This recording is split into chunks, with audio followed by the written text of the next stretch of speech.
Have you ever heard about the hidden stories that lurk in the darkness of the night, on the long deserted roads, where loneliness becomes a dangerous companion? Well, today, you're about to discover one of those stories, a tale that took place in 1995, on the winding roads of the Appalachians, where a solitary truck driver, Jack Thompson, faced something that goes beyond our understanding. Hello, Shadow Explorers. I'm Raven Shadowmere, and this is another edition of Midnight Mysteries. Before we dive into the heart of this chilling story, make sure to leave a like, subscribe to the channel, and hit the bell so you don't miss any of our dark narratives. Jack Thompson, a 45-year-old man, thought he knew loneliness on the road well, but that cold night, he encountered something that would change his reality forever. When he stopped to help a stranger, a man named Ethan Graves, Jack didn't realize he was opening the door to an encounter with the inexplicable. What if I told you that Jack's fate was not just to drive through the night, that there is a great secret, an unexpected twist awaiting him at the end of this dark road? Prepare yourself for a journey where reality distorts, and the road reveals its darkest mysteries. What would you do if, suddenly, the path you have always known began to change, leading you to places you never imagined? And what if, instead of a simple road, the path became a living entity with its own rules and intentions? In this suspenseful and psychological horror story, the truth is merely a beginning, and the unknown promises that nothing is as it seems. Stay with me until the end to find out what really happened to Jack that night. Did he manage to escape, or did he get lost forever in the darkness? And if you think you're ready to learn the truth, prepare yourself, because Jack's story is one you will never forget. But be careful, because the road is just beginning. From the True Trucking Stories series.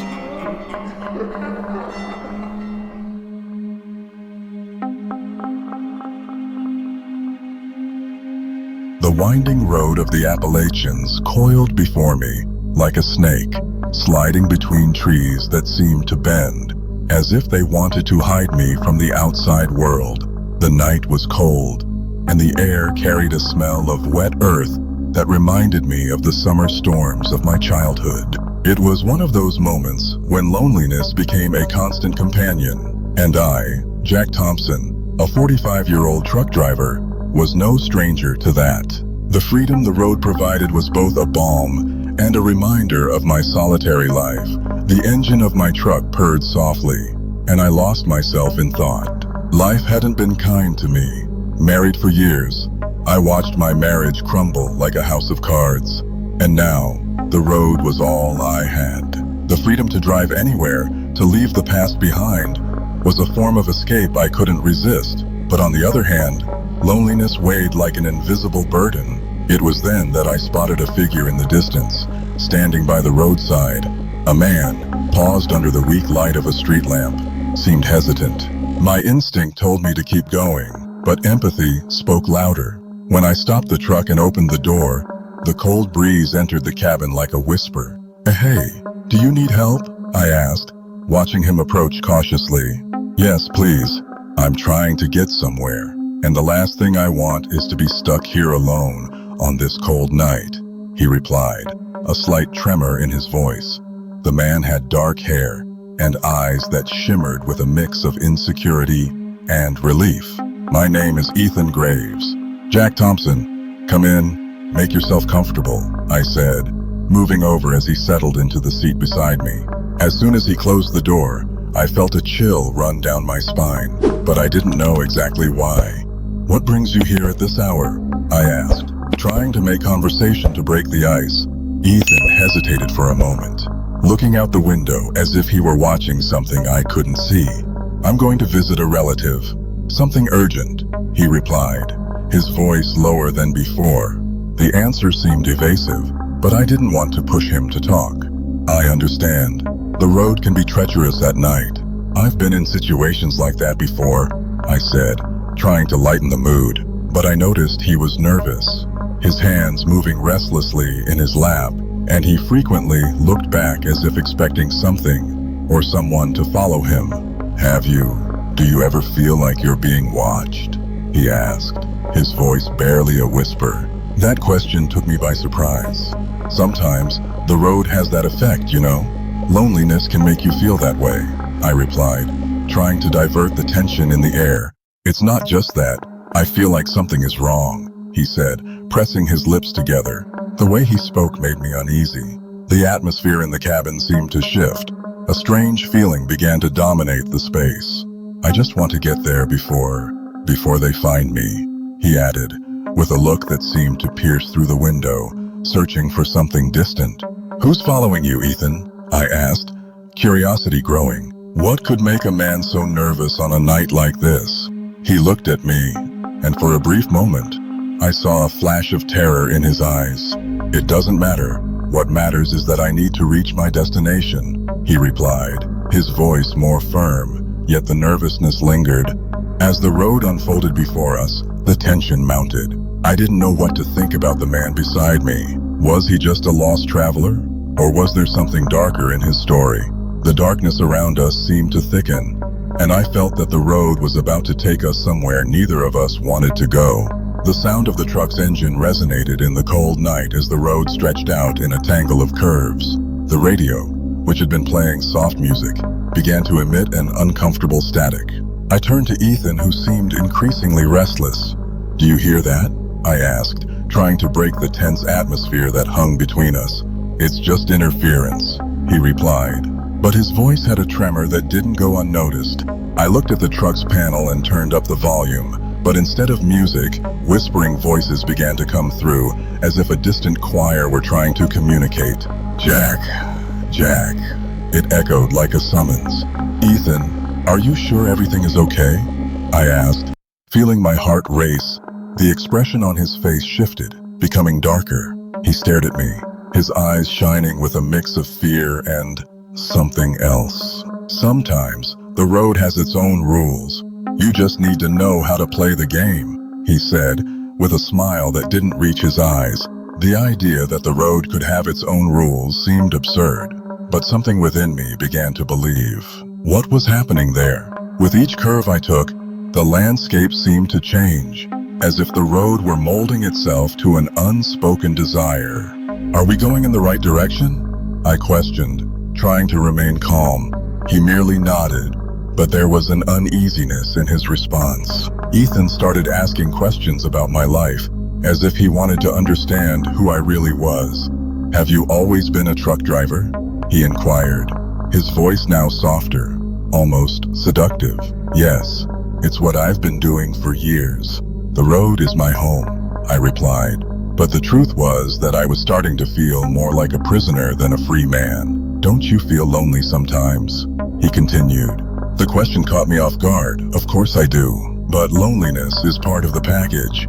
"Freedom has its price," I said, trying to keep the conversation light, but the tension in the air was palpable. "There's a greater price to pay," Ethan murmured, looking out the window as if he were seeing something I couldn't. I diverted my gaze from the road for a moment, and when I looked back ahead, I noticed there was a detour to our left. "I'm taking this shortcut," I declared, but as soon as I turned, the feeling of déjà vu hit me. The road I followed felt familiar, as if I had traveled it before. "What's wrong, Jack?" Ethan asked, his voice more incisive now. It's strange. This road doesn't seem to change," I responded, feeling a chill run down my spine. He smiled, but it wasn't a friendly smile. "Sometimes, the road takes us where we need to go, not where we want to be," he said, his voice like a whisper blending with the static of the radio. The radio was now almost unbearable, the voices intensifying, and I couldn't ignore them anymore. "We need to get out of here," I said, the urgency in my voice becoming evident. He simply smiled, a smile that made me feel like he was playing a game whose rules I didn't know. "You're the perfect driver, Jack. Don't worry, the road always has a way of guiding us," he replied, his confidence making me uneasy. Panic began to set in. I looked around, trying to find some familiar reference, but everything seemed confusing and distorted. "This isn't normal," I shouted, frustration taking over me, but Ethan just stared at me. and in his gaze was a mix of amusement and something darker, as if he knew I was trapped in something beyond my understanding. "You're right, Jack. What is normal, really?" he questioned, and his words echoed in my mind like a warning. I needed to figure out what was happening before the road decided my fate without my permission. The voices on the radio were becoming a deafening chorus, and I struggled to distinguish words amid the rising static. My heart raced irregularly, and the feeling that something was terribly wrong engulfed me like a heavy fog. Ethan was there beside me, his gaze fixed on the road, but his eyes seemed to drift away, as if he were losing himself in his thoughts. I couldn't understand what was happening, and that made me even more alarmed. I tried to stay calm. "Ethan, are you hearing this?" I asked, forcing my voice to sound firm. He slowly turned his head, and a tense smile formed on his face. "The radio is just having fun, Jack. Don't worry about it." "Having fun? This isn't normal." My tone was tinged with nervousness. "Are you sure everything is okay? I can turn back if you want." He laughed, but it wasn't a laugh that inspired confidence. No, please don't do that. The road will take us back. Always back." "Back where? What do you mean by that?" The unease grew within me, a feeling that I was plunging into a bottomless abyss. I needed answers. Ethan turned his body towards me, and for the first time, his eyes showed a glimmer of truth. "I'm not just running away, Jack. My life is in danger. There's a group that's after me. They won't stop until I'm out of the way." "Out of the way? What do you mean by that?" I was confused. His explanation seemed contradictory and full of gaps. "Why do they want you? What have you done?" "I've done things I can't explain right now, but they want to catch me. And you are the perfect driver." He spoke those words as if they were a spell, and a chill ran down my spine. "Perfect driver? What does that mean?" My tone was getting louder, and the tension in the cabin felt electric. I didn't like the direction the conversation was taking. "You don't understand, Jack.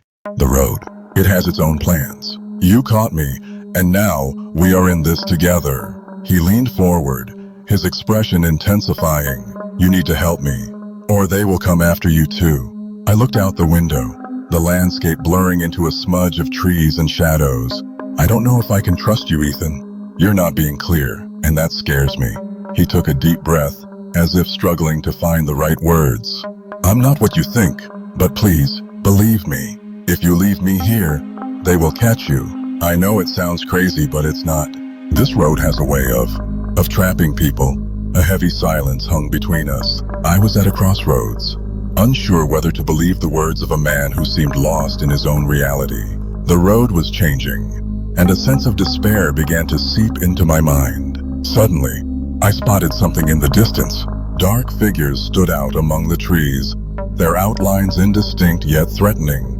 My heart raced, and a wave of panic washed over me. "Ethan, do you see that?" I pointed into the darkness. He didn't seem surprised. "Yes, they're here. They always are. We need to keep going, Jack. We can't stop." "But what are they? Where do they come from?" The adrenaline surged through my veins, and the need for answers grew more urgent. "I don't know, but they have a purpose, and you and I are in the middle of it." His gaze was intense, almost pleading. "Please don't stop."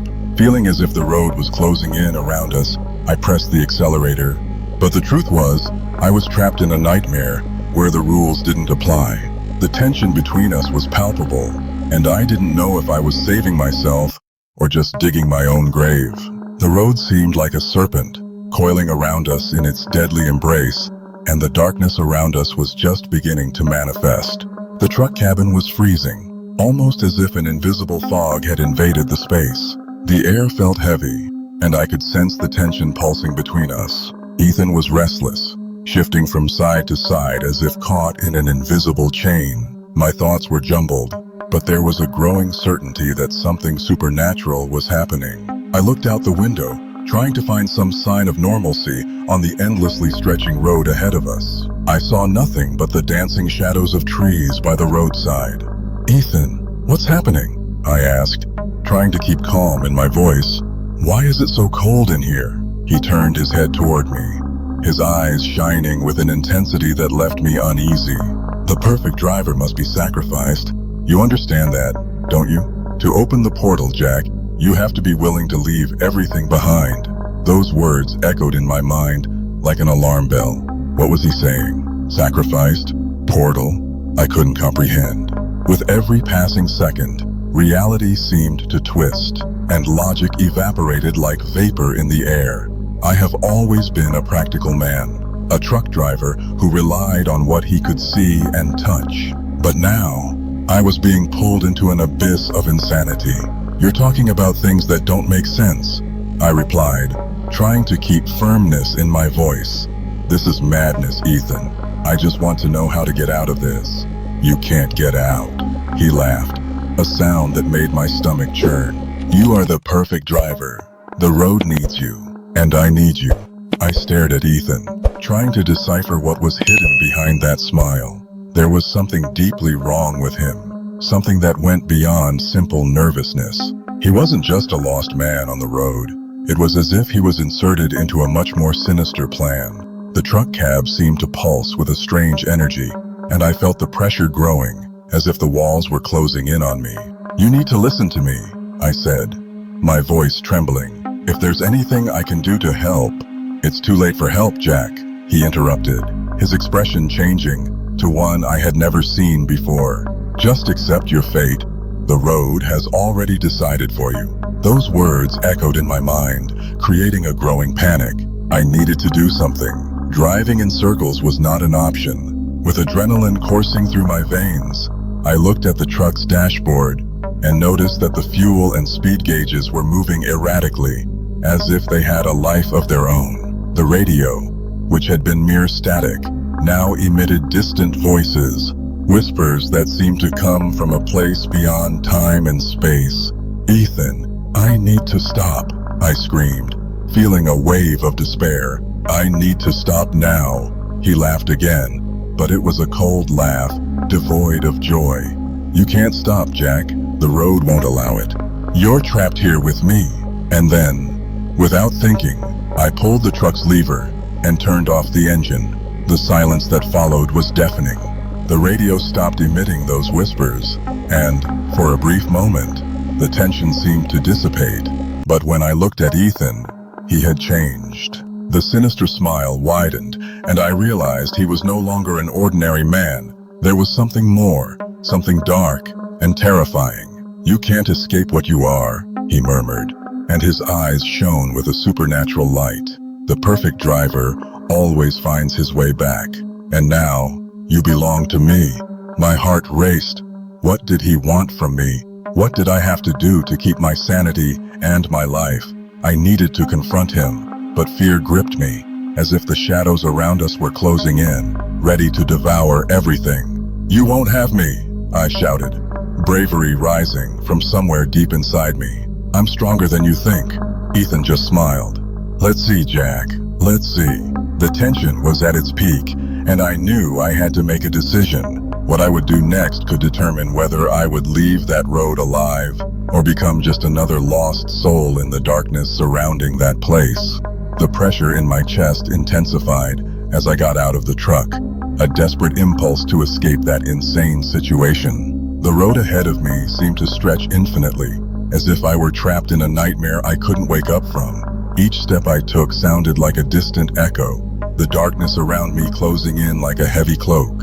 I looked back, and Ethan was still there, his bizarre and unsettling presence slowly approaching. Jack, you can't escape, he said, his voice resonating with a supernatural coldness. The road is mine, and you are mine now. You are nothing, I yelled, trying to maintain my courage, but the truth was growing within me. He was not human. There was something deeper and more evil behind his eyes. I will find a way to get rid of you. Ethan laughed, a cackle that echoed through the trees around like a call to the night. Do you really think you can challenge me? I am the one who controls this road. You are trapped in my game, and I have no intention of letting you go. With my heart racing, I began to run. With each step, the road seemed to twist and change beneath my feet, as if it were alive, reacting to my escape. I looked to the sides and noticed that the shadows were dancing, indistinct figures watching my despair. A cold panic overtook me, but I needed to keep moving. I heard the whispers, louder now, as if the road itself was warning me about the trap I had fallen into. "You can't run forever, Jack," Ethan shouted, his voice penetrating and full of delight.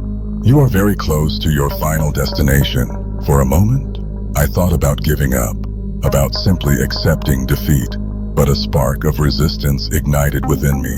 "I will not surrender to you," I declared, stopping and turning to face him. "If you are what you say you are, then come and get me." Laughing, Ethan advanced, but he was no longer the man I knew.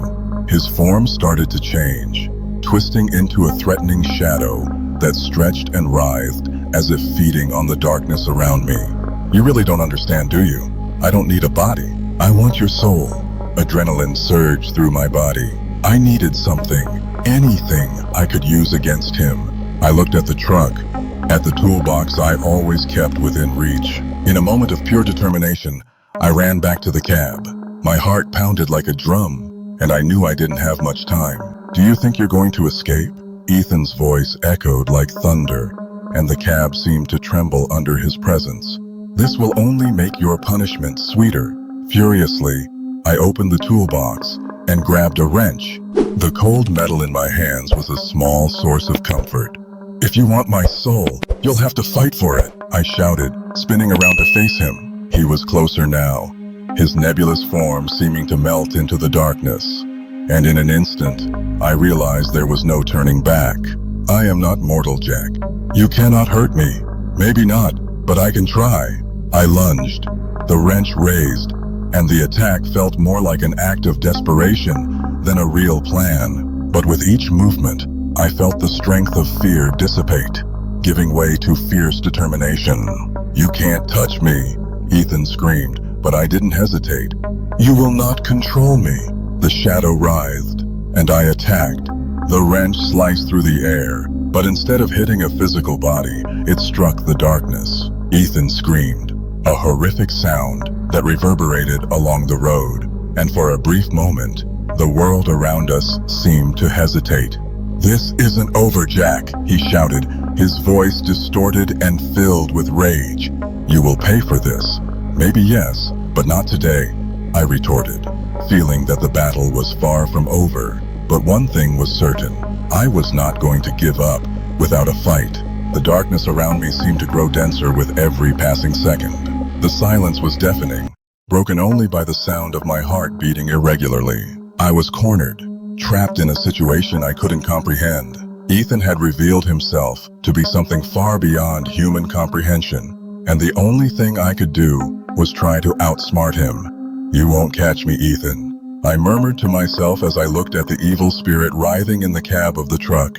He was so close, and his presence was oppressive. His sinister smile was still etched in my mind, a reminder of the terror I faced. "You are the perfect driver, Jack," he said, his voice echoing like a whisper in the wind. "You must surrender, accept your fate, and everything will be easier." Those words froze me. What did he really want? What did it mean to be the perfect driver? I needed to buy time, needed a plan. The idea of surrendering felt unbearable, but what else could I do?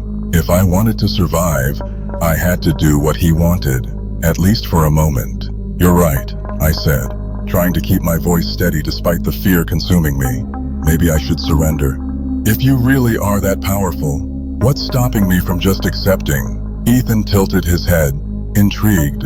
"You finally understand, Jack. The road always demands a sacrifice, and you, my dear, are perfect for it." I could see he was enjoying himself. His expression was one of triumph, and the dark energy around us seemed to pulse, as if waiting to manifest. I seized that brief moment of distraction and, with a quick movement, grabbed the tool I had dropped on the truck floor. It was a small metal rod, but it held significant weight in my hands. "Ethan, I'm really ready," I continued, forcing a smile that was nothing more than a mask to conceal my true plan. "But before anything, tell me how this will work.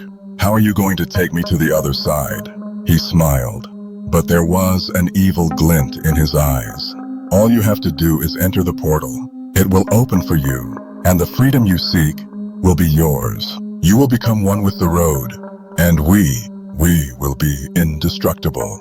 Hearing his words, a wave of revulsion washed over me. The idea of becoming part of something so dark and malevolent was unbearable. I needed to act, and I needed to act quickly. With the metal bar in hand, I did what any survival instinct told me to do. I threw the tool with all my strength towards the truck's dashboard, where the portal was beginning to open. "No!" Ethan shouted, and his form began to distort, like smoke being pulled out of an open window. The supernatural energy that had invaded the cabin started to dissipate, and the darkness around us began to unravel. "You can't do this," he cried, now more desperate. "You don't understand what you're doing." "Maybe I don't," I replied, as the light began to fill the cabin and the road, which once seemed endless and threatening, began to brighten. "But I know I won't let you take me." The energy of the portal erupted in a blinding glow. Ethan was pulled into it, and his scream transformed into a distant echo as his form became increasingly nebulous. The sensation of being free, even if just for a brief moment, was like a breath of fresh air after a long suffocation. When the light finally dissipated and the cabin fell quiet, I realized I was alone. The radio, which had been whispering nonsensical voices, was now silent. It was a deep and comforting silence. The road ahead had returned to normal, and a feeling of freedom and relief began to settle within me. I drove for a few more kilometers, each meter taking me further away from that terrifying experience. However, the freedom I once cherished now felt a little different. The shadows on the road seemed longer, and the trees denser. I knew I had escaped, but the memory of what I had faced was still etched in my mind. Upon arriving in the city, the light from the lamps seemed almost surreal to me. What I had experienced had changed me forever. The darkness may not be so far away, and the road I once loved now carried a weight I could not ignore. I was free, but the true struggle, I knew, was just beginning. And so, the road closed in on Jack Thompson, leaving us with more questions than answers. Did he truly escape the dark mysteries that haunted him that night? Or does the road, in its silent and endless unfolding, still hold secrets that will never be revealed? What we witnessed was more than just a simple night journey. It was an encounter with the inexplicable, a macabre dance between the real and the surreal. Jack, a man seeking freedom in the curves of asphalt, found something that imprisoned him in ways he could never have imagined. And Ethan, a name that now echoes like a riddle without a solution. Who or what was he really?